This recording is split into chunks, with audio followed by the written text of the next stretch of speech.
The first American-made M1 Abrams tanks have been delivered to Ukraine, President Volodymyr Zelensky said, arriving months ahead of initial estimates and in time to be used in Kyiv's counteroffensive against Russian forces. More M1 Abrams tanks will be sent in the coming months, according to two U.S. defense officials who spoke on condition of anonymity because they weren't authorized to speak publicly. They said that those shipped into Ukraine on Saturday were the first of 31 that the Biden administration has promised to provide. President Zelensky offered no details in a post on his Telegram channel, but U.S. officials said 2 platoons worth of tanks were delivered to Ukraine. That would generally amount to between 8 and 10 tanks. Abrams are already in Ukraine and are preparing to reinforce our brigades, President Zelensky wrote, adding that he was grateful to allies.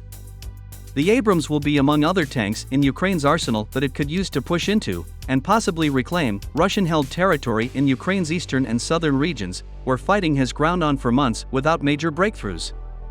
But Kirill Budanov, the head of Ukraine's military intelligence, has warned that the Abrams would need to be deployed in a very tailored way, for very specific, well-crafted operations, or risk being destroyed.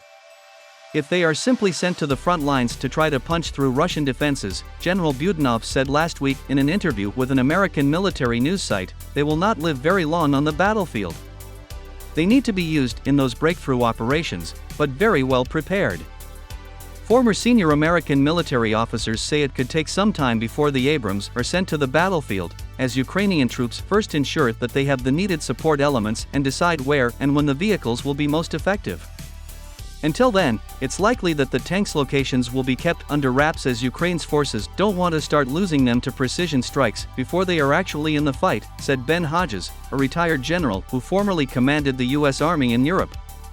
Both President Biden and the American Defense Secretary had forecast last week that the tanks would be shipped within days. Their arrival represents part of an extraordinary effort by Western allies responding to relentless pushing from Ukraine to deliver a powerful weapon months ahead of schedule.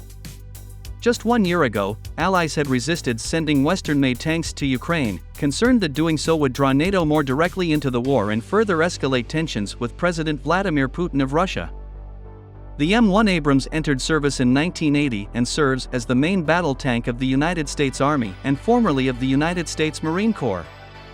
The Abrams was first used in combat in the Gulf War and has seen combat in both the war in Afghanistan and Iraq War.